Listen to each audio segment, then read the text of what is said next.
자, 포화송의 방정식에 관계되는 문제죠. 포화송의 방정식에 대한 관계되는 문제. 답 나오나요? 어느 거죠? 포화송의 방정식에 대한 답은 보이죠? 예, 그게 보이셔야 돼요. 보이셔야 돼요. 이게 안 보이면 안 되죠? 예, 보이셔야 돼요. 그 다음에 여기 보면 전위가 주어졌어요. 전위가 이만큼 주어졌어요. 전화 밀도를 물어봤어요. 전화 밀도는 얼마가 될 것인가? 이게 무슨 전화 밀도죠? 무슨 전화 밀도죠? 그렇죠. 최적 전화 밀도잖아요. 최적 전화 밀도. 그렇죠. 그러니까 최적 전화 밀도에 대한 관계는 우리가 기억하는 게 있을 거예요. 요거는 어떻게 된다? 마이너스 입실론 제로분의 로우가 된다라고 하는 것을 기억하고 있을 거예요. 이게 포화성의 방정식이라고 하는 거죠. 이 포화성의 방정식이에요. 우리가 이제 여기서 구해야 될 게 이 라블라에 대한 라플라시안이죠. 제곱한 거잖아요. 그러니까 라플라시안을 하면 이게 라운드 x의 제곱에 라운드 이게 제곱을 두 번 한 거라 그랬잖아요. 미분을 두 번 하는 거예요. 그러니까 라운드 x 제곱에 라운드 제곱이에요. 라운드 제곱. 거기에 i는 1이 되죠. 그러니까 그냥 벡터는 없어져요. 라운드 y의 제곱에 라운드 제곱이 이것이 되는 거죠. z는 없으니까 그대로 두면 돼요. 요거를 v니까 x제곱에 y제곱을 구해야 되겠죠. 그러니까 x제곱을 미분 한번 하면 2x가 되고요. 그리고 2x를 미분 한번 하면 2가 되죠. y도 마찬가지고요. y도 마찬가지고. 그러니까 결국 얘는 어떻게 되냐면 그 결과가 2하고 2가 되는 거예요. 즉 얼마죠? 2하고 2는 얼마야? 4가 되는데 얘는 어떻게 돼요? 마이너스 입실론 제로분의 로우라고 하는 것이었고요. 그래서 여기서 이게 이제 우리가 구한 요 값이 되겠죠. 결국은 로우라고 하는 이 값을 구하게 되면 4에다가 입실론을 넘어가 줘야 되겠죠. 곱해 줘야 돼요. 그러니까 어떻게 돼요? 마이너스 4에다가 입실론 제로가 되는 거죠. 요거를 구하는 거예요. 얘가 우리가 구하는 답이 되는 거죠. 이게 뭐다? 그렇죠. 포화송의 방정식. 요거 두 번, 이게 미분하는 거예요. 이게 미분. 미분을 한번 하고 나서 그 값을 다시 또 미분하는 거죠. 이게 미분하는 그 관계식을 기억하시면 되겠습니다. 어렵진 않아요. 다음 문제를 보면 이번엔 뭐라고 돼 있어요? 공간적으로 전하분포, 공간적인 전하분포를 갖는 유전체 중에서 전개 2가 있다. 면 전하 밀도로 오다. 자, 이때에 한 점에 대한 전위와 전개 중에 전위를 생각하는 고찰점 로에 대한 전하 분포가 없다면, 그러니까 0이 된다면이라고 했죠. 그러니까 이렇게 된다면 이것은 무슨 식이냐라고 하는데 얘를 라플라스 방정식이라고 하는 거 기억하실 겁니다. 다음에 이제 우리 공부해야 될 게 전기 쌍극자예요. 전기 쌍극자는 무슨 얘기냐면 플러스 q 쿨롬하고 마이너스 q 쿨롬을 따로 떼어 놓는 것이 아니라 하나로 되어 있는 것을 보는 거죠. 그러니까 우리가 이제 이런 어떤 그 유전체가 있다. 거기에 그 배열이 막 플러스하고 마이너스 배열이 막 이렇게 돼 있는 것도 있고 어떤 거는 마이너스 플러스 되기도 하고 막 이 배열이 예, 잘 정확하게 배열이 안 돼 있는 이런 관계를 보게 되는 거죠. 막 랜덤하게 배열이 돼 있을 때 여기다가 전개를 가하면 그렇죠? 이게 전개가 되죠. 2를 가하면 얘네들이 어떻게 돼요? 분극이 일어나죠. 분극이라고 하는 것은 이렇게 배열이 제대로 되는 거야. 여기 막 흐트러졌던 배열이 자 여기 플러스 Q를 가하고 마이너스 Q를 가하면 여기에는 이제 여기는 마이너스가 되고 여기 플러스 되고 마이너스 되고 플러스 되고 마이너스 되고 플러스 되는 이러한 배열들이 나타나요. 자, 그랬을 때 이걸 분극 현상이라고 하는데 이런 분극 현상이 나타났을 때 요거 이런 것들을 우리는 뭐라고 하냐면 쌍극자라고 그래요. 쌍극자. 쌍극자가 뭐 특별한 건 아니에요. 그래서 플러스하고 마이너스의 전하를 같이 가지고 있는 거예요. 그러니까 여기에 플러스 Q가 있고 여기에 마이너스 Q가 있고 여기에 플러스 Q가 있는 하나로 된, 그리고 그 거리가 얼마만큼 떨어져 있느냐? D만큼 떨어져 있는 이러한 부분들을 우리는 쌍극자라고 부른다. 쌍극자에 대한 개념을 좀 이해하시면 되겠습니다. 쌍극자에서는 이제 우리가 기억해야 될 게 쌍극자 모먼트라고 하는 거야. 플러스 Q 쿨럼하고 마이너스 Q 쿨럼하고 미소골이 D만큼 떨어져 있을 때 그걸 한 쌍이라고 하거든요. 한 쌍에 대한 그 상태를 쌍극자라고 하는데 그 쌍극자에 대한 벡터량이 있어요. 전개에 대한 그 벡터량이 있는데 그것을 갖다 우리는 쌍극자 모먼트라고 해요. 그 쌍극자 모먼트는 어떻게 나타나느냐? 바로 여기 보고 있는 거죠. 여러분들이 보고 있는 요거죠. Q 값하고 D 값의 곱이에요. Q 값하고 D 값의 곱, 즉 쿨롱 메타에 대한 요것을 쌍극자 모먼트라고 그러고 M이라고 정의가 되는 거예요. 이게 정의가 되는 거야. 그 쌍극자 모먼트는 전하량과 양전하 사이 거리 곱으로 정의를 내려놓고 이걸 쌍극자 모먼트라고 하자. 그리고 쌍극자 모먼트의 방향은 어떻게 되죠? 이 부분에서 우리가 전기력선의 방향을 한번 생각해 보면 전기력선의 방향은 이렇게 가잖아요. 플러스에서 나오잖아요. 그러니까 마이너스로 들어가죠. 방향이 그렇잖아요. 그러니까 결국은 향하는 방향이 어디서 어떻게 향해요? 마이너스에서 플러스로 향하는 걸로 볼 수 있죠. 마이너스에서 플러스로 향하잖아요. 플러스에서 나오고 마이너스로 들어가니까 결국 이 화살표 방향을 그대로 따라가 보면 쌍극자에 대한 그 방향은 전개 방향 어디에서 어디로 가? 마이너스에서 플러스로 향하는 것을 우리는 알 수가 있죠. 이해되시겠죠? 그걸 알 수가 있어요. 그래서 마이너스에서 플러스로 향한다 볼 수가 있어요. 이때 우리가 이제 쌍극자에 대한 전개를 구해 보는데요. 이거는 간단한 이야기는 아니고 조금 복잡해요. 조금 복잡한데요. 지금 쌍극자가 어디에 있냐면 쌍극자가 여기에 마이너스 Q가 있고요. 여기에 플러스 Q가 있는 거예요. 그리고 여기에 쌍극자 모먼트가 존재하죠. 이렇게 쌍극자 모먼트가 존재하게 되는데요. 자, 이때에 플러스 Q, 이 P점에 대한 전개시기를 구하는 건데요. 쌍극자에 의한 전개식인데 플러스 Q에서 P까지의 거리를 R1이라 그러고요. R1이라 그러고요.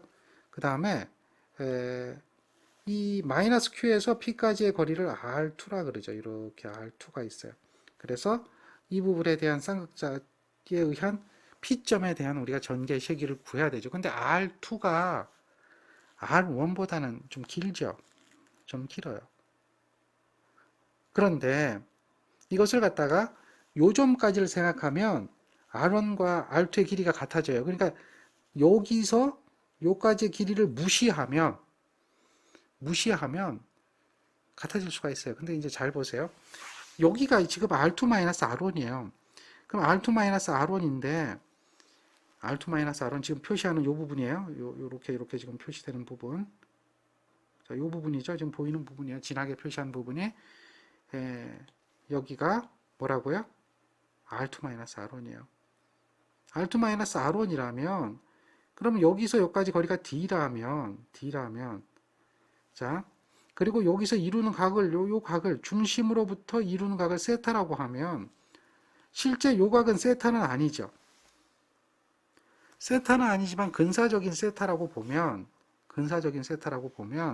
결국 뭐죠? 요 직각에 여기가 직각이 되니까 직각의 요 길이에 대한 무슨 성분이 돼요? 코사인 성분이 되는 걸 알 수가 있죠. 그러니까 D 코사인 세타가 된다. D 코사인 세타가 R2-R1이 된다라고 하는 것을 우리는 알 수가 있는 거죠. 이해되겠죠? 자, 어쨌든 그걸 이제 그 생각을 해보시고요. 그래서 전개 시기를 구해야 돼요. 또 전위도 구해야 돼요. 쌍극자 모먼트는 QD가 되는 걸 알 수가 있어요. 자, 먼저 전개 시기 구하고 전위 구해야 되는데 전위를 한번 구해보자는 얘기예요. 전위를 구해보면 당연히 뭐예요? 여기서부터 여기까지에 대한 전위를 구하면 어떻게 되죠? 4파이 Epsilon 0 R분의 뭐가 되죠? Q가 되죠. 그러니까 R1분의 Q가 되죠. 이해되죠? 전위 V에 대한 식은 기억할 거 아닙니까? 4파이 입실론 제로 R 원분의 Q가 되잖아요. 이게 전위가 되거든요. 또 R2에 의한 마이너스 Q에 의한 전위가 되거든요. 마이너스 Q에 의한 전위는 이거는 이제 당연히 플러스 Q에 대한 값이고 쌍극자니까 마이너스 Q가 있어요. 여기에 대한 거는 지금 어디서 어디까지 여기서부터 여기까지가 되잖아요. 그럼 마이너스 Q 여기서부터 여기까지는 플러스 Q가 되니까 마이너스 Q에 대한 것을 구해보면 4파이 입실론 제로 R분의 이건 2분의 Q가 되겠죠. 근데 Q가 뭐예요? 마이너스 Q가 되죠. 그럼 두 부분의 전위의 합이 되겠죠. 이 부분에 대한 전위를 구한다는 이야기는 바로 이런 플러스 Q 쿨럼하고 마이너스 Q하고 주어진 이거에 대한 전위의 합이 되어진다. 그러니까 합을 구해본 거예요. 이게 합이에요. 그렇죠. 합을 구해보니까 결국은 얘가 이렇게 나타나죠. 통분을 해줘야 돼요. 통분을 하면 R1, R2가 될 거고요. R2-R1이 되는데 왜 이 얘기를 했냐면 R1, R2의 D 코사인 세타로 볼 수가 있다는 거죠. 근사적으로. 그 이유는 여기서 이렇게 얘기했기 때문에. 그래서 얘가 뭐가 된다? D 코사인 세타가 되는 것을 우리는 확인할 수가 있겠죠. 이해되죠? 그리고 근사적으로 거리가 같다라고 놓으면 여기는 뭐가 돼요? R 제곱이다라고 놓을 수가 있어요. 그래서 전위 V를 구해보면 얘는 어떻게 돼요? 4파이 이필론 제로 Q가 될 거고요. 여기는 뭐가 돼요? R 제곱이 될 거고요. 여기는 D 코사인 세타가 되는 거예요. 자, 그랬을 때에 여기 Q하고 D를 곱한 게 뭐였죠? 쌍극자 모먼트라고 얘기를 했거든요. 그래서 쌍극자 모먼트라고 얘기를 했기 때문에 쌍극자 모먼트를 집어넣으면 이거는 어떻게 돼요? 4파이 이필론 제로 R 제곱분의 쌍극자 모먼트에다 코사인 세타를 곱해준 거하고 같다. 이렇게 이야기를 할 수가 있지요. 이게 이제 쌍극자에 대한 전위예요. 그러니까 전위를 구하는 것은 여기 플러스 Q에 의한 이 점의 전위와 마이너스 Q에 의한 이 점의 전위 합성된 전위가 쌍극자에 의한 P점의 전위가 되어진다라고 하는 것을 이해할 수가 있겠죠. 자, 요 쌍극자 전위에 대한 것도 좀 기억을 하세요. 자, 그 다음에 전개 세기를 구하게 되는데 이건 복잡해요. 전개 세기를 구할 때는 어떻게 구하느냐? R 방향의 성분과 그 ER이라고 해요. 그 다음에 세타 방향으로 해서 2세타로 분해해서 생각한다라고 하는 거죠. 그러니까 여기에 대한 이 부분과 이 부분을 분해해서 생각한다. R 방향과. 그래서 여기서 이렇게 그림을 보면 R 방향에 대한 성분과 세타 방향의 성분에 대한 것을 분해해 가지고 그것을 갖다 어떻게 해요? 합한 것이 전개가 된다라고 하는 거예요. 이해하시겠죠? 그래서 그렇게 해서 구해요. 여러분들이 뭐 이걸 다 하란 얘기는 아니에요. 잘 보세요. 자, 그러면 여기 잠깐 보면 요거는 R 방향에 대한 전이고요. 그래서 전개를 구한 거죠. 이건 세타 방향에 대해서 구한 거예요. 라운드 R분의 라운드 V 다음에 라운드 세타분의 라운드 V가 되죠. 라운드 세타분의 라운드 V 이렇게 되어지는 걸 알 수가 있어요. 그래서 우리가 V를 구했단 말이에요. 이게 V 이거 V는 전개에 대한 기본 개념이니까 볼트 퍼 메타니까 이 개념이 볼트 퍼 메타예요. 요거는 단위가 메타고 요건 단위가 볼트잖아요. 그러니까 볼트 퍼 메타는 기본 개념이에요. 그래서 요걸 구하는 건데 V라고 하는 것은 방금 전에 구해본 게 4파이 이필론 제로 R 제곱에 M 코사인 세타라고 했으니까 그것을 여기다가 대입을 한 거죠. 여기다가 이렇게 대입을 한 거죠. 대입을 하고 그걸 R에 대해서 미분해 주는 거죠. R에 대해서 미분하면 R의 미분이 뭐예요? R의 미분이 요거의 미분이잖아요. 요거. 그러니까 미분하면 이렇게 되겠죠. 미분을 해준 거예요. R에 대해서 미분을 해준 거예요. 그래서 미분을 해서 구해보니까 미분한 거예요. R제곱을 미분한 겁니다. 그러니까 이것이 R3승분의 마이너스 2가 돼가지고 결국은 그 식이 어떤 식이냐면 이러한 식이 나타나는 것을 우리는 확인할 수가 있죠. 마찬가지로 세타도 동일하게 해주면 돼요. 근데 이제 여기서는 이제 세타에 대해서 미분을 하니까 세타에 대해서 미분하는 거니까 코사인 세타를 미분하면 뭐가 되죠? 코사인 세타를 미분하면 그렇죠? 사인 세타 되죠. 그러니까 미분값이 사인 세타로 바뀐 것 뿐이에요. 그래서 결국은 무슨 얘기냐? 그 두 개에 대한 벡터 합이 되어진다. 뭐 이 부분에 벡터 합되는 건 이해하시겠죠? 그러니까 벡터 합이 되어지는 걸 우리는 알 수가 있게 되고요. 그래서 결론은 뭐냐? 이 두 개를 집어넣어 줘야 돼요. 여기다 넣고 여기다 넣어줘야 돼요. 그러면 공통적인 게 뭐가 공통이냐면 4파이 이프실론 제로, 4파이 이프실론 제로 m까지 이렇게가 공통이죠. 여기서도 이렇게 되죠. 이 공통이죠. 이 공통을 얘를 갖다 어떻게 되죠? 묶어낼 수가 있어요. 묶어낼 수가 있어요. 그를 묶어내면 이렇게 묶어낸 거고요. 나머지를 적어보면 이거는 이제 2 코사인 세타가 되겠죠. 그 다음에 이거는 뭐야? 이 사인 세타만 남죠. 여기는 코사인 세타죠. 이거는 2 코사인 세타죠. 그걸 남는 거예요. 정리가 되겠죠? 그렇게 해서 루트 안에 남게 되면 얘를 우리가 이제 그 계산을 해주게 되는 거죠. 제곱하니까 이건 그대로 두고요. 제곱하니까 4 코사인 자승 세타다. 여기서 뭐예요? 우리가 알고 있는 식이 있어요. 뭘 알고 있냐면 코사인의 자승 세타 플러스 사인의 자승 세타는 얘는 얼마다? 1이다라고 하는 이런 그 아주 기본적인 식을 알고 있죠. 삼각함수입니다. 삼각함수에 대한 이 식을 알고 있어요. 그러니까 그거를 만들어주기 위해서 요거를 4 코사인 자승 세타라고 하는 것을 3 코사인 자승 세타 플러스 코사인 자승 세타로 분리를 해준 거죠. 분리를 해서 이렇게 따로 하나 묶어주면 얘가 뭐가 된다? 1이 되는 거죠. 그러니까 결국 뭐예요? 루트 안의 식을 정리해보면 1이 하나 되고 플러스 3에다 코사인의 자승의 세타라는 값이 루트 안에 남게 돼서 결국은 이러한 결과, 최종의 결과가 이러한 결과로 나타나는 걸 우리는 확인할 수 있죠. 이러한 결과로 나타나는 거. 여기서 이제 우리가 시험 문제 물어보는 것은 이 공식을 찾아라라고 하는 걸 물어볼 수도 있는데 결국 물을 때 뭘 물어보냐면 전개는 어떻게 돼요? R의 3승에 반비례한다라는 거죠. 반비례한다라고 하는 거고요. 전위는 어떻게 돼요? 전위는 여기서 보죠. 전위는 R 제곱에 어떻게 하죠? 반비례한다. 요거를 물어봐요. 전위는 R 제곱에 반비례하고 전개는 R 3승에 반비례한다. 요 개념과 요 개념을 물어봅니다. 물론 이제 공식을 물어보기도 하고요. 그러니까 그거를 정리를 하는 거예요. 그러니까 자기약이 좀 이게 식이 복잡하고 난해하게 나오게 되는 부분들이 있는데 그런 것들은 결국은 이제 물어보는 것들이 뭐에 어떻게 비례하느냐 반비례하느냐 이걸 묻는다는 얘기예요. 그러니까 지금 이런 얘기예요. 문제 자체는 그렇게 어렵진 않아요. 문제 자체는 어렵지 않고 간단하게 나오는데 잘 보세요.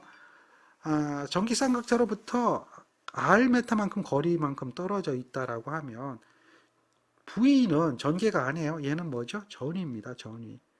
전위는 거리하고 어떤 관계냐? R제곱에 반비례하는 거죠.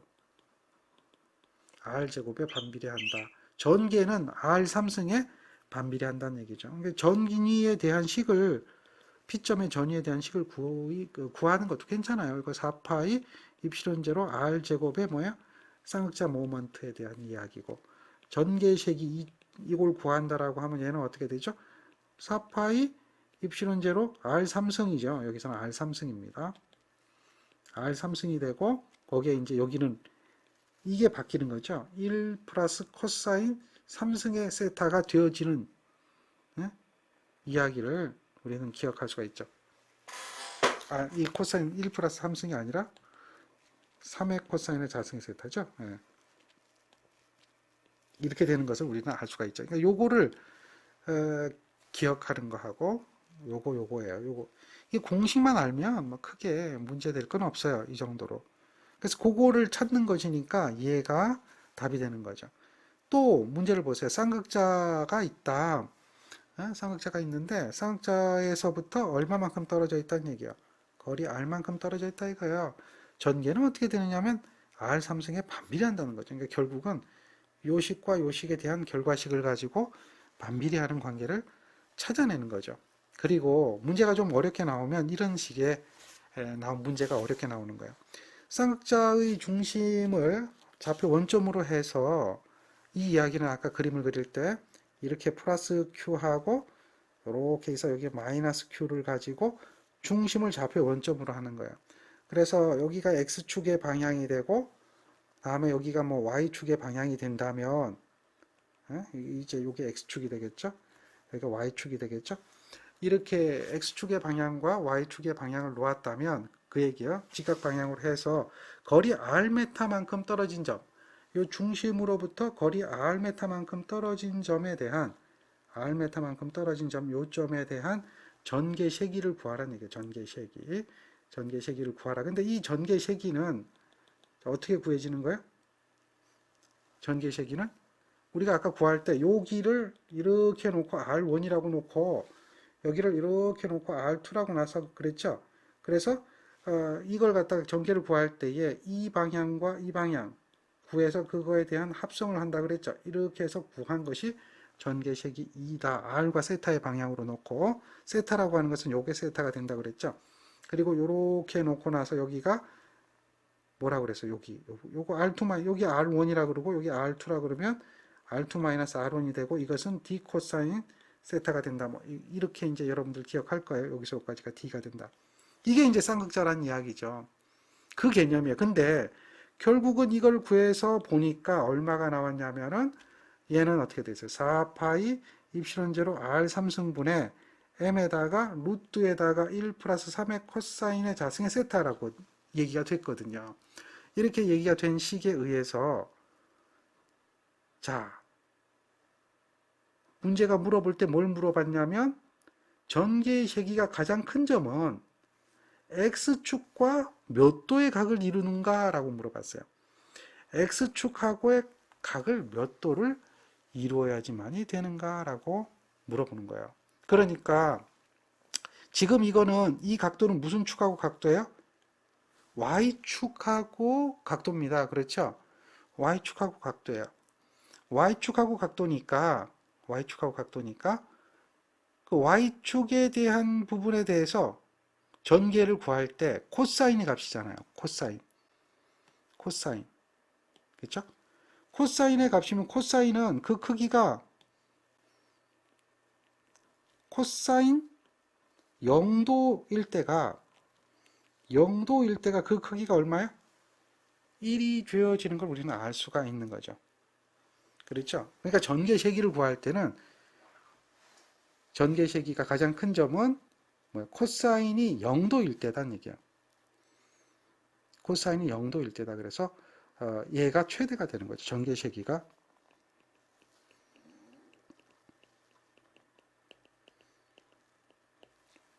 그렇죠. 그리고 최소가 되는 점은 어떻게 돼요? 최소. 코사인이 90도가 되어지는 점은 얘가 0이 되니까 얘가 최소가 된다는 얘기죠. 예, 최소가 된다. 이것을 우리는 알 수가 있어요. 최대하고 최소에 대한 개념을 알 수가 있어요. 정리가 되겠습니까? 자, 요 이야기. 그래서 각도를 찾는 거예요. 문제에 대한 내용을 잘 보세요. 자, 그렇다면 R만큼 떨어진 점에 Y축 방향의 전개 세기가 가장 큰 점은 X축과 몇 도가 되느냐 라고 물어보거든요. Y축 방향에 대한 얘기야.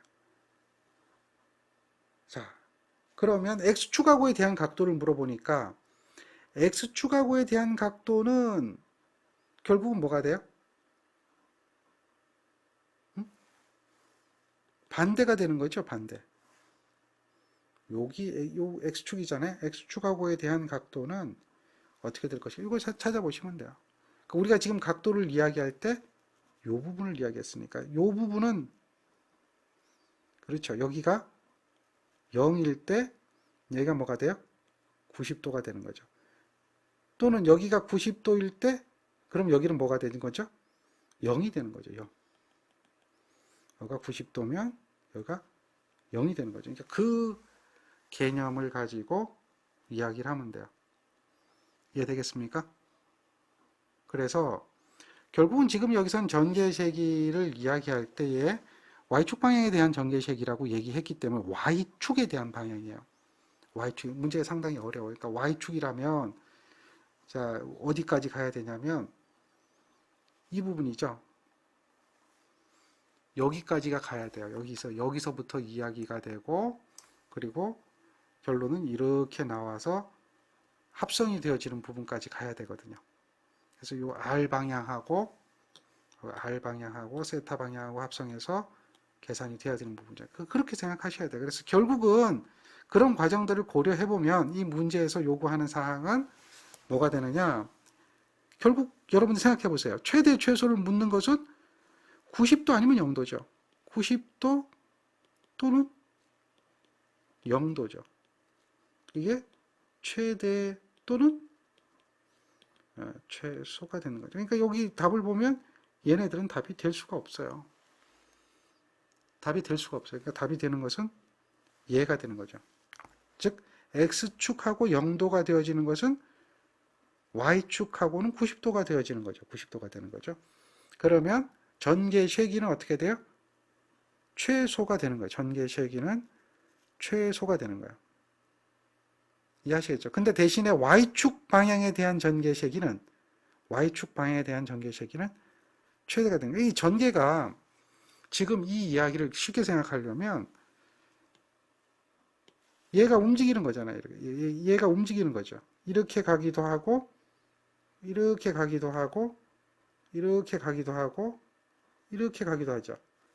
자, 이렇게 전개가 이렇게 갈 수도 있잖아요. 이거 세타가 자꾸 움직일 수 있는 거죠. 이런 각도에 따라서. 그렇죠. 이렇게 되어지는 거죠. 이걸 생각하시면 돼요. 그러니까 움직이는 거야, 움직이는 거. 움직이는 부분에서 어느 쪽으로 갈 것이냐라고 하는 걸 생각해 보면 간단하게 이해가 되는 거예요. Y축 방향에 대해서 이렇게 최대가 되어지고 X축 방향에 대해서 Y축 방향의 최대가 되는 경우는 어떤 거예요? 요 부분이죠. 요게 Y축 방향의 최대가 되는 거고 요게 X축 방향의 최대가 되는 거죠. 그때 X축하고 이루는 각이냐 Y축하고 이루는 각이냐 이걸 생각해 보면 뭐 그게 어려운 얘기는 아니죠. 그 이야기를 묻는 겁니다. 이제 그 얘기고요. 자, 관련도 문제 한번 볼게요. 진공 중에 있는 구도체를 일정 전하를 대전시켰을 때 정전 에너지가 최소가 되는 것은 다음 중 어느 거냐 옳은 것이냐 이걸 한번 찾아보라는 얘기예요. 진공 중에 구도체 일정 전하를 대전시켰다. 정전 에너지다. 에너지예요. 에너지가 존재하는 것 중 다음 중 옳은 것은 어떻게 되느냐. 그러니까 구도체라고 그랬어요. 진공 중에 있는 구도체 일정 전하를 대전시켰다고 그랬어요. 그 개념을 잘 봐요. 그러면 우리가 전하가 존재하는 공간이 있겠죠. 전하가 존재하는 공간이잖아요. 응? 진공 중에 있는 구도체라고 그랬거든요. 대전을 시켰다는 얘기죠. 대전은 뭐예요? 우리 플러스 마이너스 전위를 갖는 거 얘기하는 거죠. 그러면 결국은 우리가 구도체를 대전시켰을 때 존재하는 전하 분포는 도체 내부에는 없잖아요. 도체 내부는 항상 전위가 0이었거든요. 그렇죠. 그러니까 결국은 뭐예요? 이렇게 구도체가 있다면 내부는 제로가 되지만 여기 표면은 어떻게 돼요? 대전이 되면서 플러스 Q가 이렇게 존재하겠죠. 이런 형태로 존재하고 여기서 뭐가 나가죠? 전기력선이 나가는 거죠. 전기력선이 나가는 형태가 되어지겠죠. 그래서 존재하는 이렇게 전하가 존재하는 부분은 어디에 존재하느냐? 전기력선이 나가는 외부 공간하고요. 외부 공간 플러스 요 부분이죠. 요 부분. 요 부분에는 플러스 Q가 있잖아요. 그러니까 표면에 존재한다는 거죠. 도체 표면에 존재하는 것을 우리는 알 수가 있다라고 하는 거죠. 그거를 물어보는 문제 중에 하나입니다. 그 간단한 개념이고요. 정전기에서 도체 주위의 전하의 대전 상태에서 옳지 않은 것을 찾아라. 옳지 않은 것을 찾아라 그랬어요. 자, 그러면 전하는 도체 표면에만 분포하고 도체 내부에는 존재하지 않는다라고 하는 건 맞죠? 그렇죠? 내부에는 존재하는 표면에가 있고요. 외부에 존재하죠. 도체 표면의 전위는 등전이 면을 형성하고요. 전개는 도체 표면을 수직으로 출입하는 거 맞죠?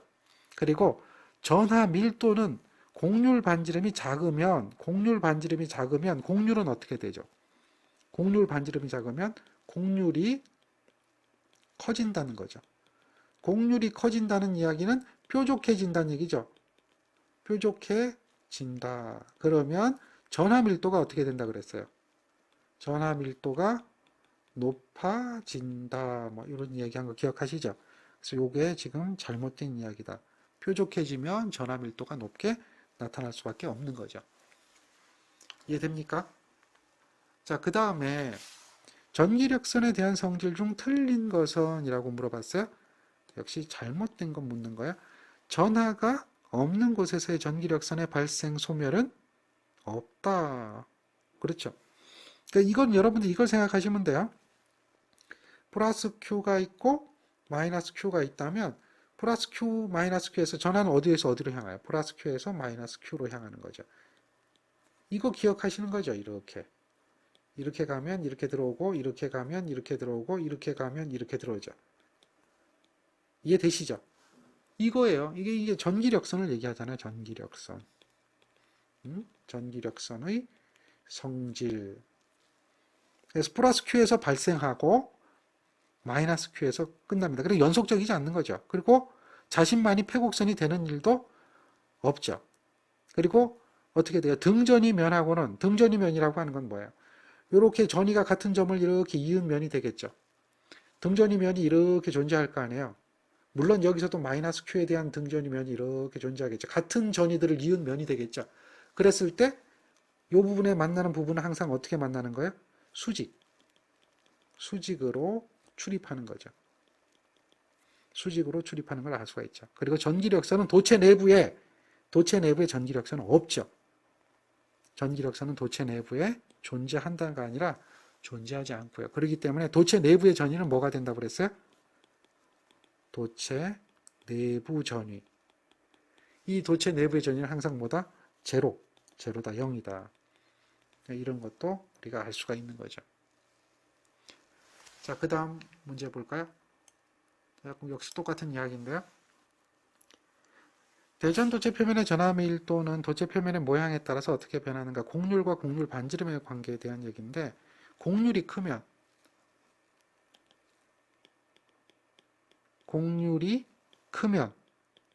이 이야기는 뭐가 되죠?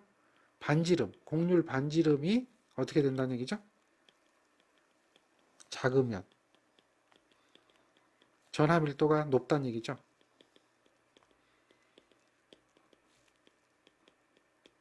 전하 밀도가 높다, 이 이야기를 묻는 거야. 그래서 어떻게 변하는가 물어보면 곡률이 크면 전하 밀도가 높아지는 거예요. 곡률이 크면 높아지는 거예요. 그러니까 지금 그 맞는 것이 얘가 되는 거죠. 얘는 이게 틀렸죠. 그러니까 그런 걸 찾으면 돼요. 곡률에 따라서 전하 밀도가 달라진다. 정전기에 대한 설명 중 틀린 걸 찾아봐라, 이렇게 얘기해요. 자, 정전기에 대한 설명 중 틀린 거. 도체 중에 주어진 전하는 도체 표면에만 분포한다. 도체 중에 주어진 전하는 도체 표면에만 분포한다. 이거 맞죠? 중공도체에 준 전하는 외부 표면에만 분포하고 내면에는 존재하지 않는다. 이것도 맞는 거죠. 중공도체에다가 주면. 그 다음에 단위전하에서 나오는 전기력선 수는, 여기서 단위전하라고 하는 것은 뭘 얘기하죠? 1쿨롱의 전하죠. 그 전기력선 수는 입실론 제로분의 Q개이기 때문에 여기다 뭘 집어넣으면 돼요? 1을 집어넣으면 되겠죠. 그러니까 그 결과도 어때요? 맞는 거죠.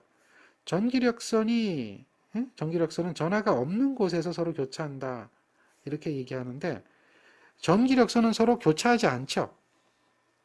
전기력선 서로 교차하지 않아요. 지금 전기력선 그림을 그려봤을 때 교차에 대해서 그린 적은 단 한 번도 없었거든요. 전기력선은 서로 교차하지 않아요. 자, 기억하시고요. 다음에 이 문제는 뭐냐? 진공 중에 점전하가 있는데 1m 떨어진 지점에 대해서 작용하는 힘이 1kg이었어요. 뉴턴이 아니고 kg이었어요. 그러면 우리 이거 1kg을 뭘로 바꿔줘야 돼요? 뉴턴으로 바꿔줘야겠죠? 1kg은 얼마 뉴턴이에요? 9.8 뉴턴이라고 하는 거예요. 그래서 힘이 요만큼 작용했어요. 그때 전하는 얼마냐? 그럼 쿨롱의 법칙에 의해 가지고, 쿨롱의 법칙은 어떻게 돼요? 9 곱하기 10의 구승에 R제곱의 양 전하 사이의 곱이잖아요. 그러니까 Q가 있다면 제곱이 되겠죠. 동일한 거면. 문제에서도 뭐야? 크기가 같은 두 개의 점전화라고 했기 때문에 여기가 Q 제곱이 되죠. Q 곱하기 Q가 되니까 Q 제곱이 될 거예요. 그래서 결국 힘이 작용되는 게 얼마야? 9.8 뉴턴이 작용했다는 얘기죠. 9 곱하기 10의 구승에 거리가 얼마야? 1의 제곱이겠죠. Q 값이다. 따라서 Q를 구하면 되겠네요. Q는 어떻게 돼요? Q 제곱이니까 9.8을 얼마로 나눠주면 되죠? 뭐 곱하기 1은 제곱은 넘어갈 거고요. 9 곱하기 10의 구승으로 나눠주고 이게 제곱이잖아요. 제곱을 없애려면 어떻게 해주면 되죠? 루트를 씌워줘야 되겠죠. 그러면 제곱이 없어지겠죠. 이게 3.3 10의 마이너스 5승이라고 하는 이런 쿨롱의 전압값을 구할 수가 있죠. 이 값을 구할 수가 있습니다. 이해되시겠죠? 그런 이야기고요. 자, 이것도 이제 문제는 어렵진 않아요. 지금처럼 전화가 3개가 있어요. A 전화, B 전화, C 전화 3개의 전화가 있는데 3개의 전화가 있는데 그림과 같이 이와 같은 그림과 같이 3개의 전화를 이런 전화를 갖다 놓고요. 도체구가 A, B, C가 진공 중에 일직선상에 놓여 있을 때 도체구 B에 작용하는 힘을 구하래요. 그러면 잘 보세요. 얘네들은 지금 다 플러스 전하죠. 플러스 전하기 때문에 작용하는 힘은 이렇게 작용할 거고요. 요거는 A와 B 사이에 작용하는 힘이죠. 그 다음에 B와 C 사이에 작용하는 힘은 반발력이죠. 이렇게 작용할 거예요. 결국 B에 작용하는 힘은 요걸 FA라고 하고 요걸 FB라고 하면 그 두 개의 힘의 방향이 반대이기 때문에 마이너스 되는 힘이 작용하겠죠.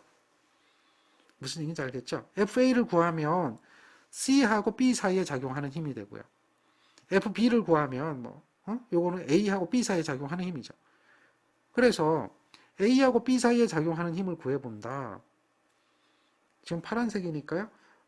B하고 C 사이라고 생각하는 게 좋겠네요. 그러면 4파이 입실론 제로 4파이 입실론 제로 3m잖아요. 제곱이 되겠죠. 이건 9 곱하기 10의 구순이 되는 거죠.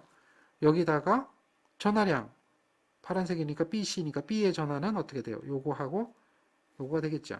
그러니까 2 곱하기 10의 마이너스 6승 곱하기 5 곱하기 10의 마이너스 6승이 되겠죠. 요거하고 그 다음에 A와 B 사이죠. 반대 방향이 될까요? A와 B 사이는 4파이 입실론 제로.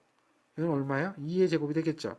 그리고 A 전하는 4 곱하기 10의 마이너스 6승 곱하기 B 전하는 2 곱하기 10의 마이너스 6승이죠. 결국 이 두 개의 값을 구해가지고 뭐예요? 큰 쪽에서 작은 거 빼주면 되죠. 큰 거에서 작은 거 빼주면 되잖아요. 두 개를 합하는 거죠. 합하는 건데 이걸 구해주면 되는 거예요. 그러면 어느 게 크냐? 큰 쪽이 얘가 2분의 1이 한 게 크겠죠. 뭐 이렇게 되고 이게 플러스 보고 이게 마이너스로 봐도 되고 크기만을 구하면 돼요. 이렇게 더해주든 반대로 빼주든 그렇게 해서 계산기 눌러보면 얘 눌러보면 0.8 곱하기 10의 마이너스 2승이 나오죠. 0.8 곱하기 10의 마이너스 2승이 나와요. 정리되겠습니까? 뭐 그런 것을 찾아봐라. 천천히 계산하시는데 이것도 시간이 많이 걸려요. 시간이 많이 걸리는 문제는 바람직한 문제는 아니에요. 우리가 이제 문제를 풀 때는 특히나 이런 자기학이라든지 또 제어공학이라든지 회로 이론 같은 것 중에서 시간이 많이 걸리는 문제는 여러분한테 그 기본적인 문제라고 보기는 어려워요. 그러니까 기본적인 문제라는 것은 그냥 바로바로 풀 수 있는 문제들이 기본적인 문제라는 거죠. 그걸 생각하시면서 문제를 보세요. 자, 지금 이것도 쉬운 건 아니에요. 굉장히 어려운 문제예요. 지금 문제를 보면 뭐라고 얘기를 하고 있죠?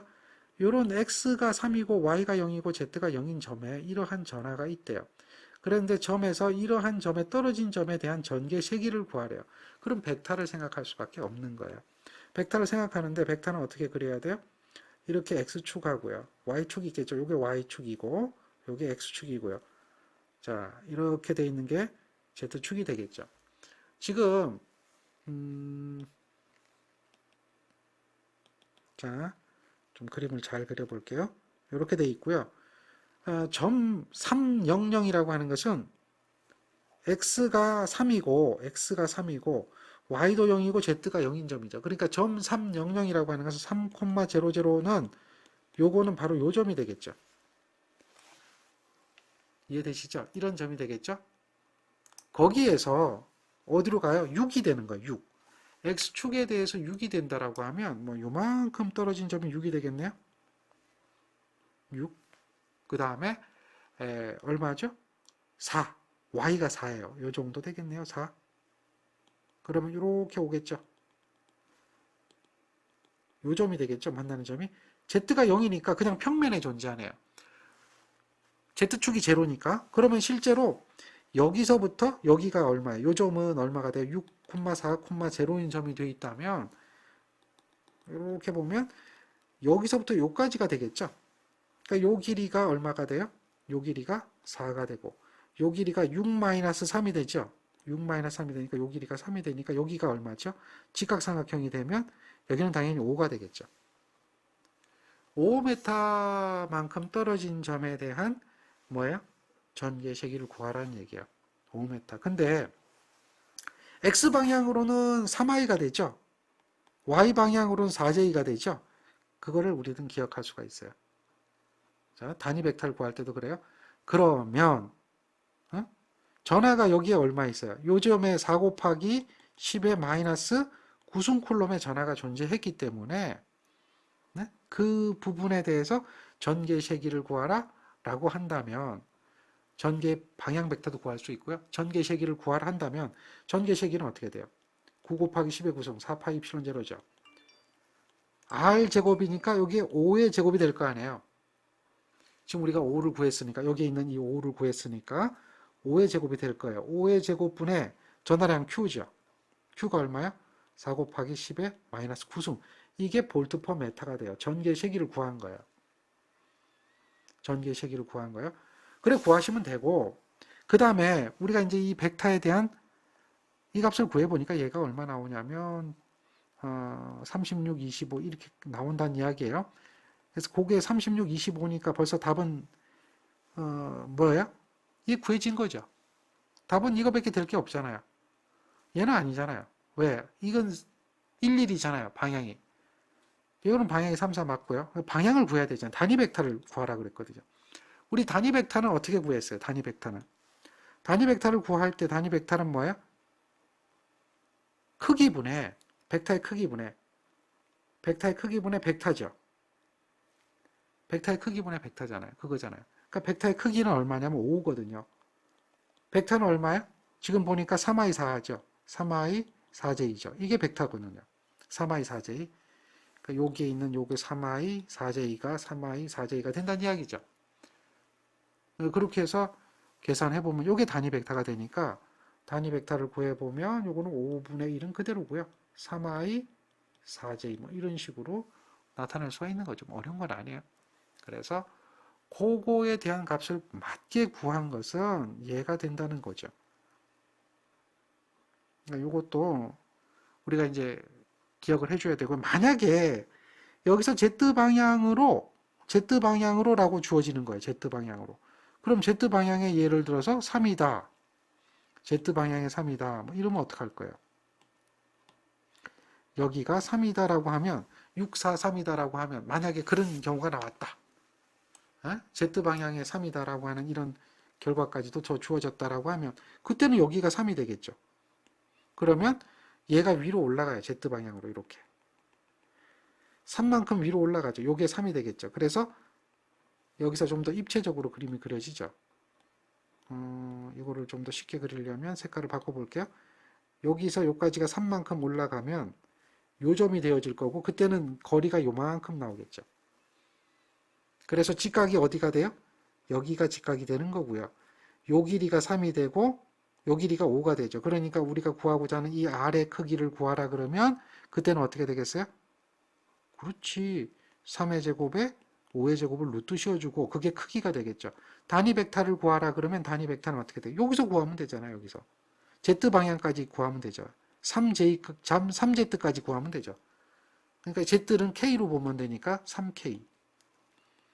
그래서 여기서 구하면 3K까지 생각하면 되고요. 크기는 요거는 어떻게 돼요? 크기는 루트가 되고요. 여기 3의 제곱에 5의 제곱이 되겠고 이런 식으로 나타날 거예요. 근데 이거는 이제 원래 우리가 계산하는 것은 지금처럼 이렇게 계산하는 게 맞는데 이거 되게 어렵거든요. 되게 어려우니까 지금처럼 그냥 Z가 없는 평면상으로 해가지고 계산할 수 있도록 문제를 얘기하는 거예요. 그러니까 이런 어려운 문제들은 안 하셔도 좋고요. 그 다음에 우리가 이제 전하에 대해서 전개 세기를 구하고 전위를 다 구해봤잖아요. 전하 분포에 따라서 그걸 정리한 게 얘예요. 그러니까 점전하는 이렇게 생각나나요? 구전하나 점전하나 같은 거 생각나나요? 그 다음에 선전하 기억나시죠? 전기 쌍극자 구해봤죠? 전기 이중층 안 해도 좋아요. 전기 이중층 안 해도 좋아요. 전기 쌍극자 안 해도 좋아요. 근데 어쨌든 전기 쌍극자에서 제곱의 반비례하느냐 세제곱의 반비례하느냐 이것만 기억하면 되는데요. 문제에서는 뭘 물어봤어요? 거리에 반비례하는 게 뭐냐라고 했단 말이에요. 그 거리에 반비례하는 것은 뭐예요? 선전하. 선전하죠, 선전하. 그러니까 그 선전하를 찾아내라 이 이야기죠. 뭐 이런 거예요. 그러니까 요거에 대한 결과가 결국은 우리가 지금까지 공부했던 것은 바로 이 결과예요. 이거를 어떻게 기억하고 있느냐라고 하는 것을 묻는 거죠. 자, 그 다음 문제 한번 볼까요? 이 문제는 정육각형의 꼭집점에 동량의 같은 양의 같은 종류의 점자나 Q가 놓여 있는 경우에 이 정육각형 한 변의 길이가 A라고 한다면 중심의 전개시기는 얼마인가 물어봐요. 중심에. 이거는 우리가 이렇게만 생각해도 간단해요. 지금 정육각형의 그림이 여기 보이죠? 좀 확대했는데요. 이게 정육각형이에요. 여기서 보면 여기 플러스 Q잖아요. 여기도 플러스 Q잖아요. 그러면 어떻게 되죠? 힘이 작용하는 게 이렇게 작용할 거고 만약에 전개가 작용한다 그러면 전개는 어떻게 돼요? 전개가 이렇게 나올 거 아니에요. 여기도 전개가 나올 거 아니에요. 그렇죠. 서로 상쇄되죠. 여기도 플러스 Q고 여기도 플러스 Q면 어떻게 돼요? 전개가 이렇게 나와서 상쇄될 거고요. 여기도 플러스 Q고 여기도 플러스 Q면 전개가 나와서 어떻게 되죠? 서로 상쇄가 되는 거죠. 그러니까 다 합쳐지니까 여기서는 뭐가 되는 거예요? 제로가 되어지는 걸 얘기하는 거죠. 전개가 제로가 되어진다. 이해하시겠어요? 제로를 얘기하는 거야. 네. 그래서 요거 묻는 겁니다. 별 얘기 아니고요. 그 다음 거 한번 볼까요? X축상에 무한히 긴 선전하가 있어요. 선전하. 선전하가 있는데 선전하로부터 2m 떨어진 거리에 있는 점의 전개 시기가 이거예요. 선전하에 의한 전개죠. 이때 선전하 밀도를 물어봐요. 선전하에 의한 전개 시기 2는 어떻게 된다고 그랬어요? 2파이 입실은 제로 R분의 선전하 밀도라는 얘기죠. 선전하 밀도. 2파이 입실은 제로 R분의 선전하 밀도 이렇게 나타나죠. 그러니까 여기서 선전하 밀도를 람다를 구하면 람다는 어떻게 돼요? 2파이 입실은 제로 R 전개식이 2가 돼요. 이걸 구하는 거예요. 뭐 어려운 얘기는 아니에요. 그래서 2파이 8.85 10의 마이너스 12승 R만큼 떨어져 있는데 2m 전개시기가 얼마였다? 1.8 곱하기 10의 4승. 계산기 다 누르면 돼요. 그냥 누르면 2 곱하기 10의 마이너스 6승이라고 하는 쿨롱 퍼 메타가 나오죠. 이 길이당의 값이니까 얘가 뭐가 되는 거예요? 선전하 밀도가 되는 거예요. 만약에 여기서 선전하 밀도를 구하는 게 아니라 전기량이라고 하는 걸 구하게 되면 어떻게 되죠? 전기량 쿨럼이니까 선전하 밀도에다가 메타 값 곱해주면 되겠죠. 네, 메타 값 곱해주면 돼요. 선에 대한 길이가 들어가겠죠.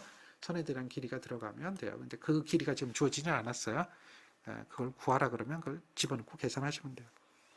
자, 이거는 이제 선전하에 대한 얘기인데요. 진공 중에 선전하가 플러스 람다가 있어요. 그리고 이러한 직선이 있고 마이너스 람다가 있어요. 두 개의 직선이 있어요. 그 직선이 이 두 개의 직선이 D메타만큼 평행으로 놓여 있다.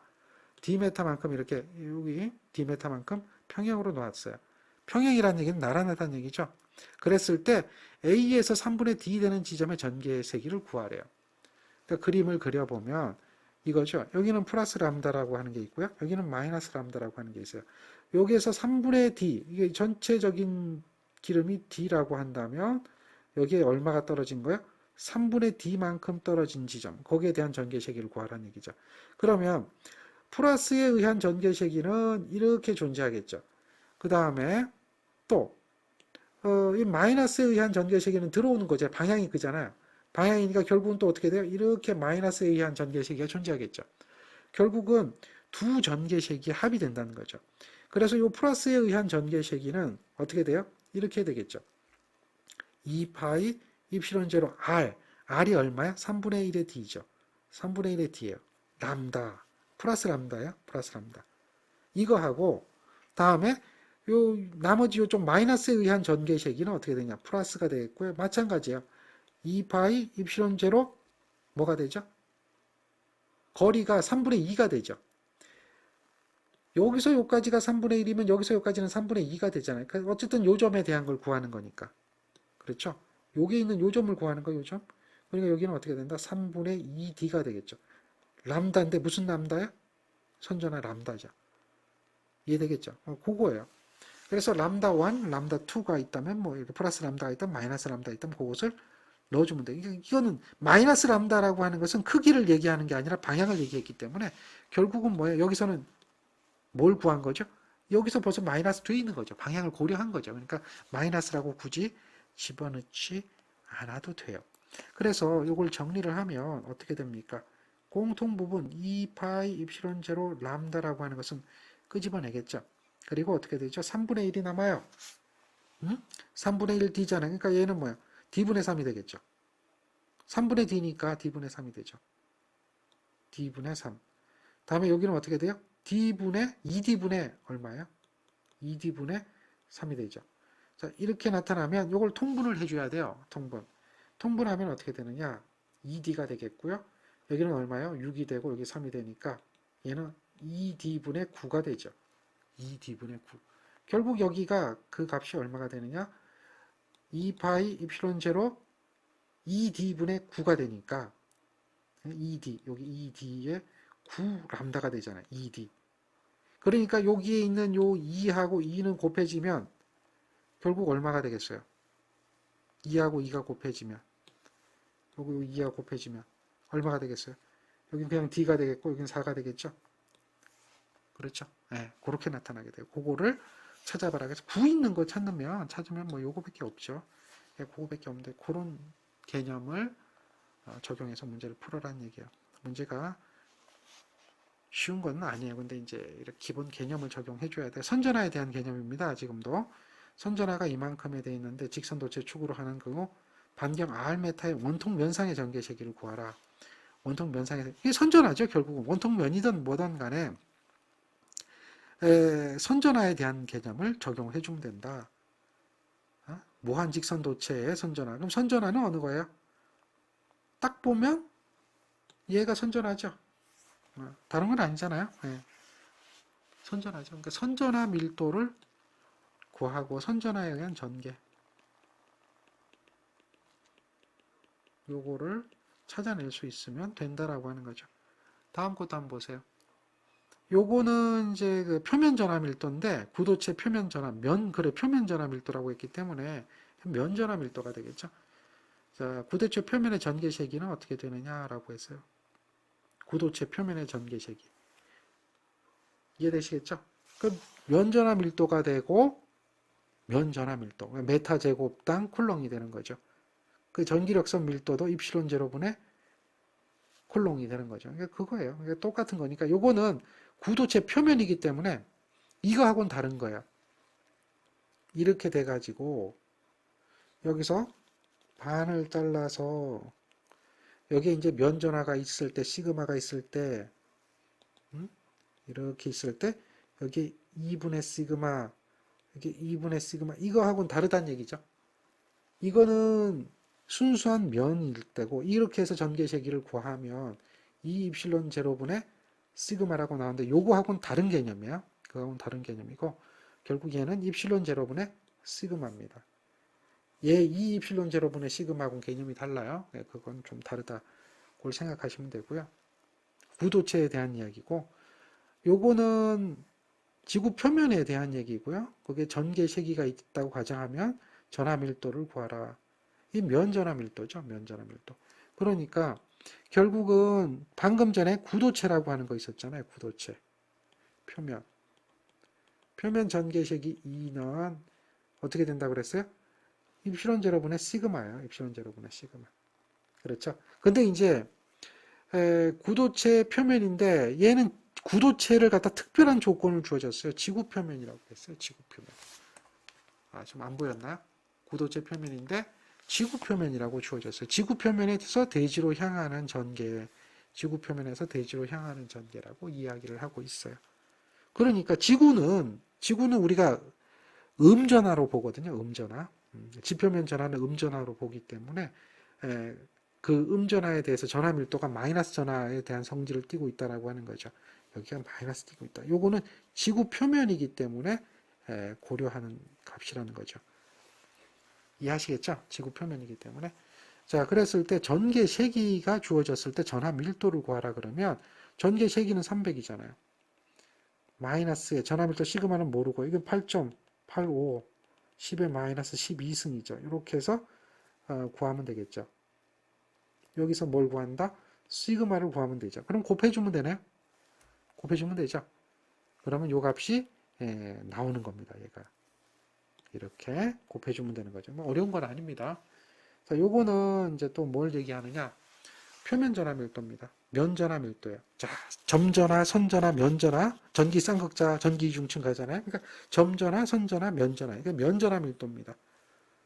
이러한 면 전하 밀도가 있을 때 전기의 세기는 어떻게 되느냐? 이 입실론 제로분의 시그마라고 하는 건 이건 기본적인 이야기가 되는 거죠. 자, 이것도 한번 볼까요?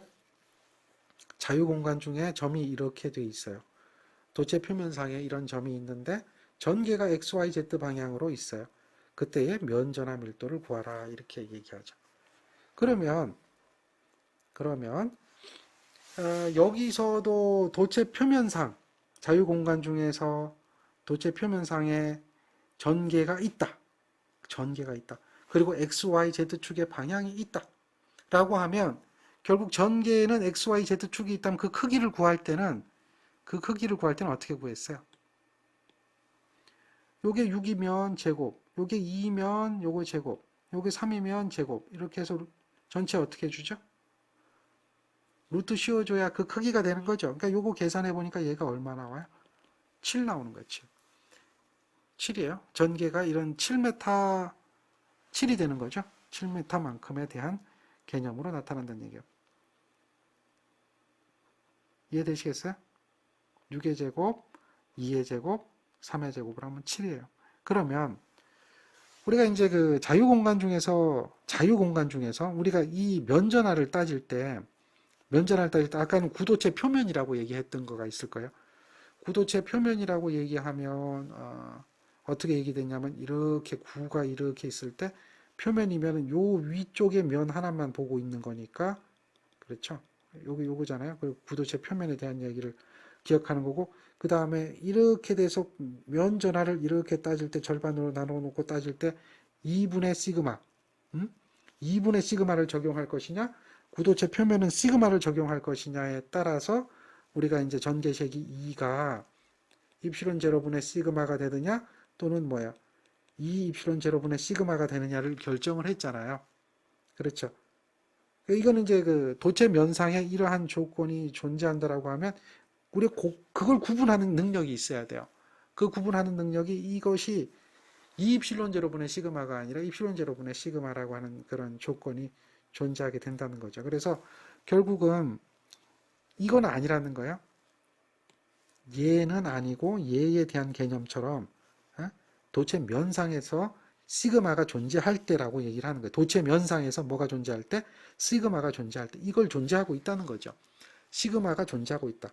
도체 면상에서. 그러니까 쉽게 얘기하면 요거를 뭐로 보면 돼요? 시그마 로우로 보면 돼요. 시그마 로우. 그러니까 요게 이제 뭐가 된다? 시그마 로우가 되는 거예요. 이 로우라고 얘기가 되어 있는 것이 이것이 시그마 로우가 되는 거죠. 무슨 얘기인지 아시겠죠? 그 개념이 조금 다르다는 거죠. 로우라고 되어 있는 거. 로우 S라고 지금 되어 있는데 이 로우 S라고 하는 개념을 잘 보라는 얘기예요. 그러니까 얘는 로우 S라고 얘기하면 여기 2분의 시그마를 기준으로 했다. 이렇게 보시면 돼요. 그러니까 이제 표면에 대한 것만 이야기를 하는 거니까 표면에 대한 것만 얘기하는 거니까 결국 전개색이라고 하는 것은 우리가 알고 있듯이 입실론 제로분의 로우 S가 되거든요. 로우 S. 뭐 좀 더 적어 보면 이렇게 되잖아요. 입실론 제로분의 2분의 시그마가 되겠죠. 2분의 시그마가 되고 요거는 입실론 제로분의 로우 s가 되고 그러니까 여기서 지금 로우 s를 구하는 거니까 입실론 제로에다 2를 구하는 거고 2는 지금 요거거든요. 크기를 구해보면 그러면은 입실론 제로니까 7 입실론 제로가 되겠죠. 그거를 찾아봐라 이런 이야기예요. 그 이야기니까 특별하게 여러분들이 이제 혼동만 안 하면 돼요. 이거를 혼동하기 쉽게 여기 왜 2분의가 없네 뭐 이런 개념을 이제 찾는 거죠. 그랬을 때 이제 혼동이 온다는 얘기예요. 그러니까 아까 구도체 표면도 뭘 얘기하는지 어떤 걸 얘기하는지 이거를 먼저 머릿속에 넣고 있으면 답을 찾는 데는 어렵지 않다는 얘기죠. 개념 잡히죠? 그 다음에 요거는 공기 중에 놓인 도체구가 킬로볼트가 주어졌네요. 이렇게 주어지고요. 전개 세기가 이렇게 주어졌어요. 그랬을 때 전기량이 얼마냐라고 물어봐요. 대전된 전기량이다. 이제 여기서도 도체구라고 얘기했어요. 구도체 전위라고 했으면 우리가 알고 있는 구도체 전위식은 기억이 나야 될 거예요. 구도체 전위는 어떻게 돼요? 4파이 입실론 제로 여기 r 제곱에 전이니까 r 제곱이 아니라 r이죠. q가 되죠. 전개를 구하라 그러면 얘는 4파이 입실론 제로 r 제곱의 q가 되겠죠. 그러니까 전개와 전위에 대한 식을 구할 수가 있어요. 여기서도 분명히 구도체 전위가 주어지고 또 도체 표면의 전개 세기도 주어져 있기 때문에 그랬을 때 우리가 구하는 것은 요 q 값을 구하라 이런 이야기가 되겠죠. 두 도체구에 대해 대전된 전기량을 구하라 이런 이야기를 하고 있어요. 그러면 전위식으로부터 구하면 요 식에서 우리가 구하고자 하는 q 값은 4파이 입실론 제로 r v가 되거든요. 그러니까 4파이 곱하기 8.855 10의 마이너스 12승 곱하기 그렇죠? 그 다음에 얼마만큼 떨어져 있느냐 도체구라고 얘기했는데요. 근데 전개 세기가 주어졌어요. 전개 세기가 주어졌고 그래서 여기서 전개 세기에서 얼마만큼 떨어져 있나 요걸 찾아봐야 돼요. 다음에 전위가 60kV니까 여기다가 60 곱하기 10의 3승 볼트 이렇게 넣으면 되죠. 문제는 R이에요, R. 근데 이제 전위하고 전개 사이의 관계에서 보니까 우리가 전위하고 전개 사이 관계는 어떻게 돼요? 전위 V는 ER이라고 하는 관계가 있죠. 그러니 R을 구해야 된단 말이에요. R은 뭐예요? V를 2로 나눠주는 거죠. 요게 들어가야 되는 식이 분수가 되겠죠. 뭐가 들어갈까라고 보면 V를 2로 나눠줘야 돼요. 60kV를 2로 나눠줘야 돼. 2는 이거잖아요. 이게 4000이죠. 4000. 4kg니까 다음에 어떻게 돼요? 볼트 10의 마이너스 2승 메타죠. 이렇게 되는 거예요. 이게 이제 킬로볼트를 볼트로 센티메타를 메타로 바꿔준 거죠. 그렇게 돼야 돼요. 이런 식이 돼야 돼요. 10의 마이너스 2승으로 해서 계산을 하면 요게 이제 우리가 원하는 R 값이 되는 거죠. 그래서 그걸 대입해서 집어넣었을 때 계산되는 값이 얼마냐? 얘를 구해보니까 1 곱하기 10의 마이너스 6승이 나온다는 얘기죠. 1 곱하기 10의 마이너스 6승이 나온다는 얘기죠. 이해하시겠죠? 그러니까 그거에 대한 답을 구해보면 1 마이크로가 되는 거죠. 1 마이크로. 10의 마이너스 6승이니까 4번이 되겠네요. 4번. 1 마이크로 파라드로 물어봤나? 마이크로 파라드면 1번이 되겠네요. 1번. 그 파라드면 4번이 되고요. 마이크로 파라드면 1번이 되겠네요. 그렇게 확인할 수가 있죠. 다음에 이제 그 전개 방향을 물어봐요. 전개 방향. 자, 그림같이 등전이면이 존재한다. 등전이면은 요 세로선이 등전이면이 되겠죠. 그럼 전위가 이쪽이 높은 거고 이렇게 갈수록 전위가 낮은 거죠. 높은 전위, 낮은 전위. 그러면 전개 방향은 어느 방향으로 작용하느냐면 전위가 높은 곳에서 낮은 곳으로 향하는 것이 전개 방향이에요. 기본적입니다. 전개는 높은 곳에서 낮은 곳으로 향한다. 다음 이거는 쉬운 얘기죠. 대전도체 내부의 전위는 어떻게 된다고 그랬어요? 대전도체라고 그랬죠. 전위, 내부의 전위. 표면 전위하고 같아지는 거죠. 대전도체 내부의 전위는 표면 전위하고 같아진다. 대전된 도체니까. 아시겠죠? 등전위가 되는 겁니다. 자, 그 다음에 문제. 여기 보면 이 문제는 또 뭘까요? 이 문제는 반지름이 주어지고 구의 표면에 전개가 주어졌을 때 전위를 구하라 그러죠. 자, 전개와 전위의 관계인데 이 기억해야 돼요. 항상 요런 단위가 주어졌을 때 3000이잖아요. 볼트가 되고 10에 마이너스 3승 메타가 되는 거죠. 그게 얘예요. 그래서 결국 이 식은 3000에다가 10의 3승의 볼트 퍼 메타가 된다는 거예요. 이러한 단위 환상 관계를 생각을 해줘야 돼요. 단위 환상 관계. 요걸 항상 생각을 해주고요. 반지름이니까 10cm니까 10의 마이너스 2승 메타가 되겠죠. 이와 같을 때 전위는 몇 킬로볼트냐라고 물어봤어요. 그럼 전위 V는 전개세기에다가 거리를 곱해주면 되니까 반지름을 곱해주면 되니까 얘는 어떻게 돼요? 전개세기는 3000에다가 10의 3승에 반지름이 얼마야? 10 곱하기 10의 마이너스 2승이 되겠죠. 이렇게 계산하면 3 나오잖아. 3 승수만 계산하면 되죠. 그렇죠? 3 곱하기 10의 5승 나와요. 그러니까 얘는 300 이렇게 구할 수 있죠. 여기서 이런 단위 환산 관계만 생각하면 문제 어려운 건 아니죠. 그 단위를 좀 생각하시면 돼요. 단위. 그런 이야기고요. 그 다음에 이거는 전위를 구하는 방법인데 좀 특별한 방법이라서 소개를 해드릴게요. 라플라스 근사법이라고 하는 게 있어요. 라플라스 근사법은 우리가 이 점의 전위를 알고 있고요. 이 점의 전위를 알고 있고요. 이 점의 전위를 알고 있고요. 이 점의 전위를 알고 있다면 이 점의 전위는 근사적으로 구할 수 있어요. 근사적으로 구할 수 있어요. 그 근사적으로 다시 설명할게요. 라플라스 근사법입니다. 우리가 알고 있는 전위는 V1점의 전위, V2점의 전위, V3점의 전위, V4점의 전위. 지금 표시한 네 부분의 전위를 알고 있다면 우리가 모르는 이 점의 전위는 근사적으로 구할 수가 있다는 거죠. 근사적으로. 그걸 라플라스 근사법이라고 불러요. 그건 어떻게 되느냐? 네 전위의 합의 평균을 구한다. 근사법이에요. 리얼이 아니에요. 근사적으로 구하는 거예요. 네 전위의 합의 평균으로 구한다 이거죠. 평균법입니다. 그래서 그거를 구하는 문제입니다. 실제로 한번 해보자라는 거죠. 라플라스 근사법입니다. 여기에 전위, 여기에 전위, 여기에 전위, 여기에 전위가 있다면 P점의 전위는 근사적으로 구할 수가 있다는 거죠. 10에다가 요거죠. 요거를 얼마를 해준다? 평균을 구하는 거죠. 이것이 라플라스 근사법이다라는 거야. 계산해보면 14.5 볼트로 전위를 구하는 겁니다.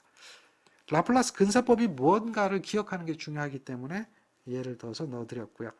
다음에 이 문제는 전개 방향을 물어봅니다. 전개 방향. 자, 전개 방향은 어디에서 어디 방향으로 갈까요? 라고 물어봤어요. 어디에서 어느 방향으로 갈까요? 이거 확인할 수 있겠죠? 그렇죠? 확인해야 돼요. 높은 전위에서 낮은 전위로 가잖아요. 그러니까 당연히 무슨 방향이 되죠? C 방향이 되죠. C 방향. C 방향이 되죠. 이걸 찾아낼 수가 있습니다. 자, 정리하셔야 되겠죠? 자, 다음 문제를 한번 보면 최적전화 밀도를 구하면 이라고 했죠. 요거 이제 우리가 한 거 기억하시죠? 앞에서 풀었던 거 요거를 풀었던 걸 기억하실 겁니다. 뭐 요렇게 돼 있고 요렇게 주어졌고 요거를 구하라고 하는 거 이거 풀어봤어요. 이건 뭘 가지고 풀었죠? 포화송의 방정식이라고 하는 걸 가지고 풀어봤죠? 포화송의 방정식. 그러니까 뭐예요? 라플라시안의 제곱에 V를 한 거죠. 그러니까 이거는 라운드 X분의 제곱이 되겠죠. 라운드 제곱에 다음에 라운드 Y의 제곱에 라운드 제곱이 되겠죠. 마찬가지로 Z가 없기 때문에 그대로 두고 요거 X제곱에 Y제곱을 하면 얘는 얼마가 된다? 2 더하기 2가 돼서 4가 된다. 그렇죠. 이거는 마이너스 입실론 제로분의 로가 된다라고 했죠. 그래서 마이너스 4 입실론 제로라고 하는 거 구했던 거 그대로 보시면 되겠고요. 다음 중 틀린 거 찾아봐라 이렇게 얘기했어요. 틀린 거. 가우스 정리가 있고 포화송 방정식이 있고 라플라스 방정식이 있고 다음에 발산 정리가 있다. 자, 발산 정리는 면적 적분을 최적 적분으로 바꿔주는 거라고 했고 그래서 여기에 면적 적분을 최적 적분으로 바꿔주는 것이 되죠. 다이버전스 해주는 거니까. 그 다음에 가우스 정리는 어떻게 돼요? 다이버전스 이퀄 로우가 되는 거 우리 가우스 정리 이미 다 배워서 알고 있는 거죠.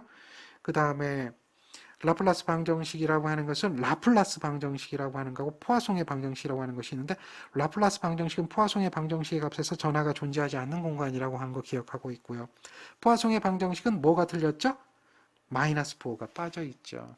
마이너스 4가 빠져있는 이 부분이 틀렸다라고 하는 걸 알 수가 있죠. 가우스 정리. 자, 유전율이 주어지고요. 유전율이 주어지고 Q쿨롬의 전하가 있습니다. 전기력 선수를 구하라 그러면 입실론 제로분의 Q개가 되겠죠. 입실론분의 Q개. 여기서 우리가 기억해야 될 거, 유전율이 이렇게 주어지면 이렇게 들어가야 돼요. 여기서 아직 배우진 않았지만 입실론 S라고 하는 것은 비유전율이라 그래요. 비유전율. 우리 비유전율도 알아야 돼요. 그러니까 유전체의 종류에 따라서 유전율의 진공 중의 유전율의 몇 배가 되느냐, 기름은 진공 중의 유전율의 몇 배가 되느냐, 또 뭐 다른 것들은 진공 중의 유전율의 몇 배가 되느냐, 이 유전체가 진공 중의 유전율의 몇 배가 되느냐를 이야기할 때 비유전율을 쓰게 되는데 결국 매질 상수가 유전율이기 때문에 입실론은 입실론 제로의 입실론 S배가 되니까 우리가 알고 있는 것은 입실론 분의 Q개라고 하는 이런 개념을 그대로 적용하시면 되겠죠. 이렇게 입실론 분의 Q개가 전기력 선수다. Q개는 전속수다. 그러니까 전속을 따질 때는 뭐 유전율을 전혀 고려하지 않죠. 네, 그거를 기억하시면 돼요. 그 다음 문제 한번 볼까요? 요거는 뭐죠? 폐곡면을 통해서 전속과 폐곡면을 통하는 전속과 폐곡면 내부의 전하와의 상관관계를 나타내는 법칙은 무엇인가? 그럼 뭐예요, 이거? 우리가 이때까지 이거 가지고 많이 구했었잖아요. 그게 뭐예요? 가우스 법칙이죠. 가우스 법칙을 가지고 전위도 구하고 전개도 구하고 했잖아요. 얘를 가지고 구한 것이 지금까지 했던 게 전위. 또 뭘 구했어요? 전개의 세기. 구할 때 면전하, 다음에 최적전하, 또 점전하, 또 뭐야? 전기 상극차. 뭐 이런 것들 다 우리가 뭘 가지고 구했다? 가우스 법칙을 이용해서 구했다는 거죠. 그걸 기억하시면 돼요. 자, 다음 볼까요? 폐곡면을 통하여 나가는 전기력선의 총수는 그 내부의 점전하의 대수합의 몇 배와 같은가? 전속이 아니에요. 전기력선 총수죠. 그럼 그 부분에 대해서는 유전율 배하고 같다라고 하는 것이죠. 전기력선의 총수는 뭐하고 같다? 유전율 배하고 같다라고 하는 것을 보여주죠. 그것을 이야기하는 부분입니다. 이해되시겠죠? 다음 시간에는 진공뚱의 도체계를 요거를 다음 시간에 하겠습니다. 요거. 자, 아시겠죠? 오늘 여기까지 하겠습니다. 수고하셨습니다.